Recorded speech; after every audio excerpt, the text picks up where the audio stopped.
een blikkie tomato en onion en een pak pasta gehad het, sal jy die oomblik vat om die beste aandete van jou lewe te maak?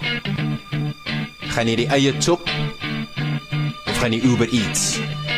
Spice is ready, die water kook en my resep is deadly. Potte klaar in die stook, ons maak vanaand spaghetti. Ek's nervous, want ek's nervous van die chillies wat ek hier het. Die fok man, ek kan nie glo ek het spaghetti. Ek hou van die saus met brand, soos ons land. Sny die eie vir van, olie klaar in die pan. Wat gaan aan, ja wat gaan aan? Ek sal met stop die eie chop van my oor traan man. Ok, is amper 6 hier en ek probeer my bestie. Ek gryp toe weer die messie en sny die eie seksie, maar ek kan nog nie stop hier. Die mints is nog nie oppie, ek weet is nie 'n floppie, want ek los nooit die pottie en nou terwyl ek roer moet ek gou die sous proe, want ek sien ou met die flow en 'n oulike vrou, my broer en vir jou wat na my loer wil ek sê die shit is goed en ek sal moet gaan skep